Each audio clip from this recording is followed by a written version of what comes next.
Hello neighbor, I'm Robert Burns and welcome once again to another edition of Sound Off Louisiana. I want to remind everyone in the last feature with Mr. Broussard, we had the Lynn Browning situation and she had been briefed on approximately $453,000, give or take, that was money for additional debris. That would be Mr. Broussard that was being identified. And I just want to say one thing. We're talking about a meeting that was set up for June the 29th of 2015, and I'm just going to read one paragraph from the notice sent out to set up this meeting, and this is from the Legislative Auditor's Office. The organizer is Kevin Davis, my bad. The organizer is Kevin Davis, who is the GOSEP director, and this was Senator Fred Mills with regard to the Billy Broussard meeting. And this is what it says. Dear Mr. Davis, I have been asked to contact you and respectfully request a meeting with Senator Mills and Mr. Broussard to discuss and identify what PW version 1, open paren, additional scope and funds, close paren, in regards to the Indian Bayou project was originally obligated for. Now that's the one that Lynn Browning had been briefed on mere hours before. Now Mr. Broussard is about to take the floor and talk about this latest situation with Louisiana State Police. And so Mr. Broussard, the floor is yours. Real quick about Lynn Browning, the same time that we're having this meeting, 6/29/2015, that's when again Lynn Browning received this email from Mark DeBosia, June 29, 2015 at 10:57. The meeting is to be at 1:30, so she's briefed a couple of hours before. She's briefed, and bottom line, for 400. I remember the number, 453,000. Right, to account for additional eligible debris identified during the work. And again, we're going to scan this, make it available for anyone to see. So we got a few other things we're going to scan too, but go ahead. The meeting, what's this all, the discussion? It's all to identify what that additional money in that, again, we say version, could be change order. Based upon, I had a meeting with the new director of GOSEP, Mr. Director Thibodeau last year. He said change order means the same thing in their world as, version in their world means the same thing as change order. So, bottom line, since this date, I have been trying to, we had a meeting with Kevin Davis. After this time, Kevin Davis came with me to the district attorneys in Calcasieu Parish with Mark DeBosia, Ben Ply, etc. During the meeting, even though state police had just completed an investigation, state police was to be in this meeting also. Yes. Well, after we discuss about what this additional money is for, and Kevin Davis made a few different statements, state police refused to supplement the report because it was completely contrary, you ask me, to different things in his report. That actually letters that had Kevin Davis's signature on, they thought it was important enough to put in the report that Kevin Davis said this, but yet Kevin Davis, after these meetings, is coming back to the table saying, different story, guys. It was more than just $204,000, which y'all claimed was the only thing that showed the money that was for Mr. Broussard. So bottom line, we're trying to, all the way to just a couple months ago, trying to get state police to supplement a report. So now I've gotten with Senator Miguez. Senator Miguez reached out to the colonel, asked the colonel to move this investigation to Baton Rouge because GOSEP's office is in Baton Rouge, and asked for an investigation into these matters. Well, getting with state police, again, they reached out to me and said, okay, Mr. Broussard, what's the document you have that something that would, I guess, help them? Help us get straight to the point. We ain't got all day, Mr. Broussard. What do you have? So I produced them the chronology document from Mark DeBosia to Ben Ply is the one I produced to him. So bottom line, it points out where, and I want to point out it was March 3rd, 2016. And at this point, where with Lynn Browning, he puts in a previous, he just puts the total, $453,000. But Mark DeBosia breaks it down even further because this is an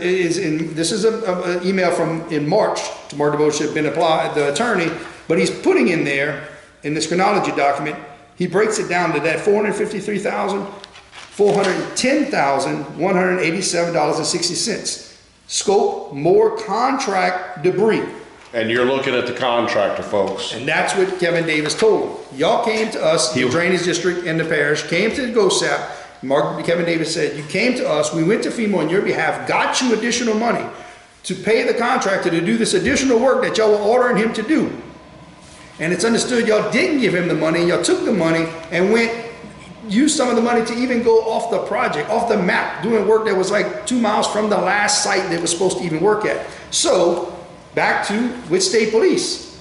State police claims that they look at it, they claim they contacted Mark DeBosia and Ben Playa, and both of them denied ever sending and or receiving this. The thing he's holding right in his hand here. Right, okay? the chronology document. So it blew me away. I was like completely dumbfounded, because I will point something out that I didn't share with state police. I'm gonna hold this card close to my chest now. We had a meeting in February with a few other people that recorded that meeting, February 11th, 2016. This is from Mark DeBosia. So this, somebody might argue, that's attorney-client privilege. You can't have that. That's the client talking to the attorney. Well, this was from Mark DeBosia to William Rochelle. William Rochelle was the deputy director of GOSAP. The deputy director, I guess is what you call that he was considered the chief of staff maybe. So bottom line again, Billy Broussard chronology document. Will, attached is a summary regarding Billy Broussard. Let us know when ready to discuss. And this was February 11th, because we was about to go in a meeting. He was briefing him. Guess what? It's the same exact chronology document speaking about the money. And we're going to scan this. Right. We're going to scan it and provide it. So this is something that's not attorney-client privilege. If Ben Playa wants to scream and say, no, that it's attorney-client privilege, so he shouldn't even have his hands on that. This is where, Mark put it's not a signature, but he types it in. And look, this stuff should, easily be traced in regards to going to GOSAP and ask for a public records request, and our state police just saying, give us the documents. So, remember, we just having this meeting right after February 11, 2016. So after that meeting, Mark DeBosia tells me, Billy, do a fresh public records request. So I say, okay. So I do a fresh public records request. You got to remember, he didn't provide me this in the meeting, but he said, but he knew. He knew. I put this together. I gave it to William Rochelle. You do a public records request, and the information is going to be there. So you do the public records request. You wind up getting, I didn't mean to take over it. You wind up getting a CD. You wind up getting the envelope. And I want to emphasize, it's got the return address. It was even sent certified. This is to Mr. Billy Broussard, okay? Because what you're about to hear is going to blow you away. Then it says certified mail return receipt. This is Danielle Amon, executive counsel. There, it matches. I think I fabricated all this. Well, that's the same exact we haven't, you're breaking a bombshell on them. They haven't heard the word fabricated yet, so go ahead. All right, so bottom line, this is proof that I did the public records request. There's proof that they sent it to me. There's proof there's a CD, and the truth, and the thing is, these documents that I received, and I guess if you want to drop the bombshell on them now, that where state police stands when I provided this to them. Provided every bit of it. And they claim they went to Mark DeBosia and Ben Playa, and supposedly, based upon the recording that we got from state police, they claim they contacted these people, and these people disclaimed this. They denied any involvement. Exactly. Now, we're going to break away. It's only going to be for about 3 minutes, because beyond just the flat-out denial that they allegedly talked to, and I'm going to say allegedly because nothing was recorded. The only thing that got recorded is their conversation with him. I got all of this through public records request, so we're going to break away for 3 minutes and let you hear them say that they talked with these gentlemen and they denied any knowledge of this email that he just held up, that we're going to scan for you and provide as part of this feature. But more importantly, listen to the can only be said accusatorial tone of these two gentlemen, that they want to say you fabricated it. That's the only way to interpret it. There's exactly. the only way you can interpret it. They said never mind that I want to emphasize that again, that here's the envelope it was received in. Let me see. There's two of them. Okay, I have the right one, don't I? Yeah. Yeah, that's the right one. Here's the CD that had the information. Yeah. So let's break away for 3 minutes and let you hear how State Police is presently handling this. We'll be right back. Today's date, September 16th, 2021. Time is 2:11. Present is Sergeant Ben Friedman. And Lieutenant William Bosworth will be calling Billy Broussard at 337-316-6193.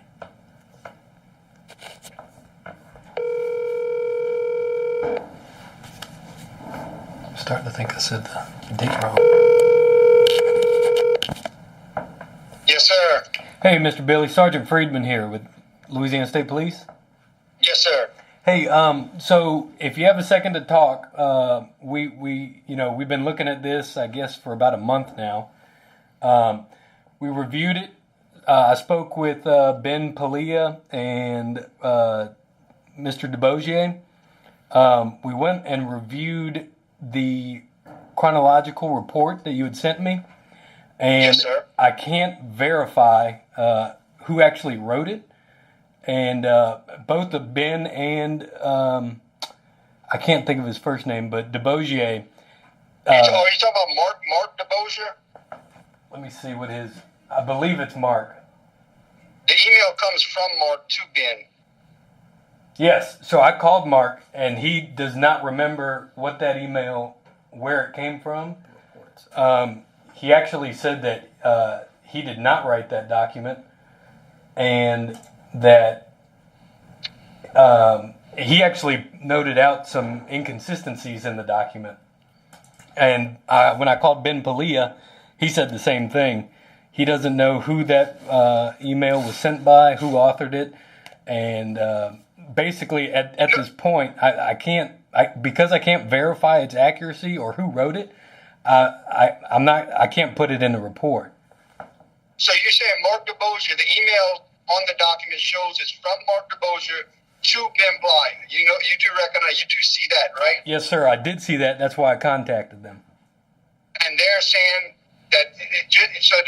So you're saying they're saying neither one of them ever sent or received it. That's correct. So even though it shows it came from them and was sent from Mark DeBosier to Ben Bly, both of them are saying that they had nothing to do with that. Correct.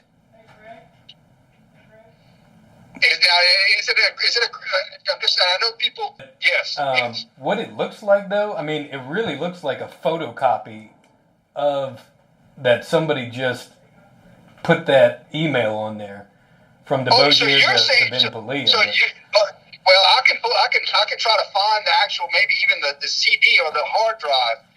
Now, not saying so. You're saying it looks like somebody maybe fabricated this deal.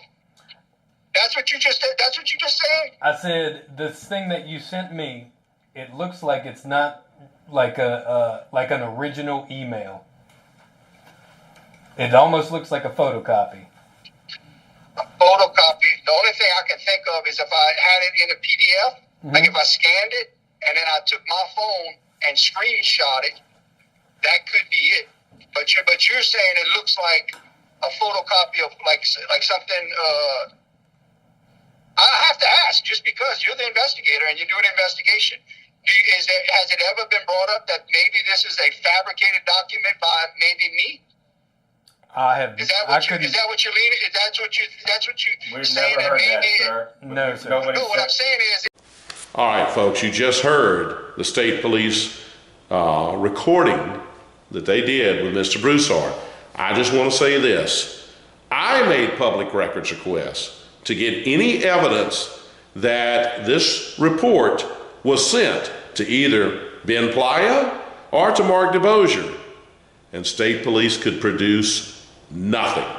Okay? I don't know how you discuss a report line by line when you can't even provide me with evidence that you ever sent the report. Furthermore, I find it interesting that they didn't bother with recording these phone calls that they allegedly had with these two gentlemen. The only recorded phone call is with Mr. Broussard. Furthermore, given the dates from when they initiated this investigation and it was closed down only 14 days or give or take later, find it very difficult to believe that they invested anywhere near the number of man hours that have been purported to have been investigated into this matter. But those are just my thoughts and observations. So I want to go back to Mr. Broussard now, but this is state police now. So no evidence that the document was provided to either Mr. Ben Playa or Mr. Mark DeBosier. And I asked, okay, and number two, these recordings, alleged phone calls discussing this aren't recorded. So Mr. Broussard, you pick it back up. Right, so now we're in 2025. And you asked me, it all boils back down to, first of all, you follow the money. And it boils back down to, back when they did the investigation in 2015, Michael Hebert, which was with state police at the time, interesting, ran for sheriff twice. Lost both times. So you got a state trooper that was brought into this to do an investigation. He does not want to supplement what happened in the meeting, which we know what happened in the meeting right here, to discuss what that additional money was originally obligated for. We have that now, which now state police is practically saying that I fabricated it. So, and you go, okay, okay, Mr. Broussard, is this much time? It's because of the fact that also GOSAP's attorney, Ben Playa, produced an affidavit during the motion of summary judgment that led the court to believe that that additional money had nothing to do with me. He came into the court, made statements, again, that having the courts to believe this additional money had nothing to do with me.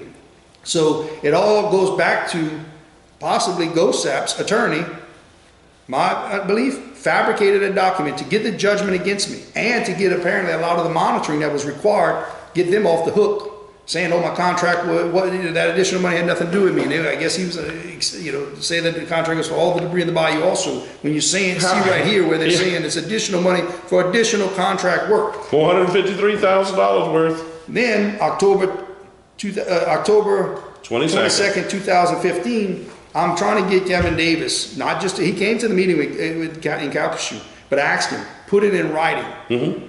And never did I get it in writing, but you can see right now, right here, where I'm sending the request letter. Mm-hmm. I've sent the request letter myself to Kevin Davis and asking him, okay, let's put this in writing. But look right here.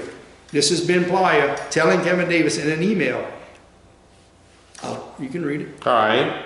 I already told him that I was advising you not to send any additional letters. So the point is, Ben Playa has been, you ask me, has been covering this up, especially ever since he produced an affidavit into the court to mislead the court about the additional money. Remember, the person that can easily put their finger on it all now is now the governor, who was my attorney at the time, which was trying to do the same thing. Senator Mills and Senator Miguez, and now trying to put their fingers on it. Proof to, like, now we have the proof. But the thing is it's been a cover-up. Now, I don't understand for the life of me, these detectives claim to be doing this investigation or this review. I don't know if they just did not take the orders that the colonel told them to look into it, because the colonel texts me and points out that they did a thorough investigation.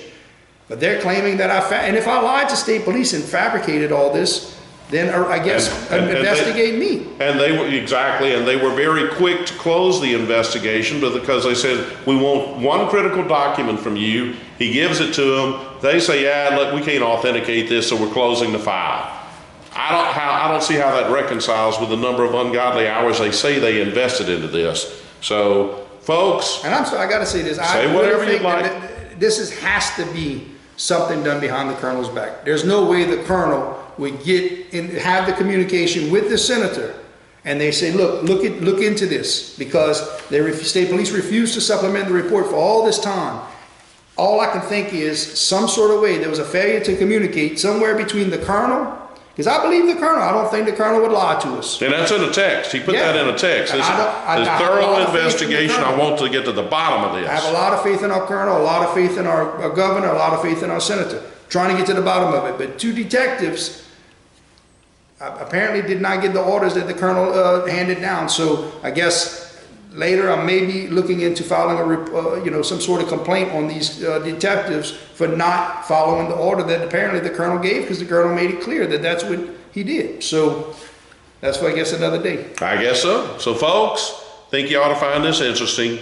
The $453,000 that we are now producing, that they have admitted to, that was for additional work, all right, but they conveniently want to, I don't remember that. I don't remember receiving that. I don't remember sending it. That's going on, given the benefit of the doubt that these phone calls took place, which there is no evidence that they did. But furthermore, there's no evidence that they were even provided with the document. You form your own decision about whether you trust state police on something like this. I think the colonel has a lot more cleaning up to do, apparently. I'm sorely disappointed in seeing a text like that about how thorough this investigation would be versus what appears to have actually transpired. Folks, we want to thank you for tuning into this one. I've stood by Billy Broussard because the evidence is overwhelming. Some people may say, when are you ever going to let it die? Well, I will say this, the state police doesn't consider evidence until they say it's They got to declare it as evidence. Until they declare it as evidence, all you got is some documents that we can't authenticate. Never mind. State police, I won't show it again. Legislative auditor, all the same. Here it is, the certified letter. Here's the CD it came on, and you have the actual letter. This is the actual letter where it was sent to him, certified. But we can't authenticate anything. Folks, it should have been very simple to authenticate it. They don't even have to make a public records request. You just tell GOSEP, we want this, okay? Should be that simple. Yeah, we got a little hang up right now, just to say that we're waiting on something that the director of GOSEP, I will say this, director said, look, there's documents that have to exist. I had a meeting with him last year. The new director, Director Jacques Thibodeau, he said, the monitoring on this project, it's in a form that has to exist. He said, give me a week. I'm gonna go get back with you. Yeah, that was what, in October? Well, no, he came back after that with not one document to support that monitoring. Oh, that's right. So since then I said, well, wait a minute, we got a problem. But I don't believe it's the director at all participating in the cover-up. I believe the director had to turn to others that had previously been there, maybe at GOSEP, and or that are still there, some hangovers, and said, okay, what's going on here? And on top of that, these documents, he said, has to exist. This monitoring, again, like I point out the monitoring companies, he said these documents have to exist. So far, again, they haven't been produced. We're still waiting on those documents and a few others, but I guess we'll see. It's an ongoing saga, folks. It's kind of a soap opera that never seems to have the end. But I can tell you one thing, this old boy don't quit. He don't quit. No, I'm not going to quit. And I don't believe it's the high-ups. Like I said, it's not the governor. I don't believe it's the senators. I don't even believe it's the colonel. I don't believe it's the director of GOSEP. It's the people that embedded, that's been in there for years. You've seen the other video with John Moorhead with the Legislative Auditor's Office and Lynn Browning. There should be a lot of question in our legislators' minds on maybe some cleanup that they... Sounds great. Well, thank you so much for your dedication. We look forward to bringing you another Sound Off Louisiana feature in the very near future. Thank you once again. Thank you.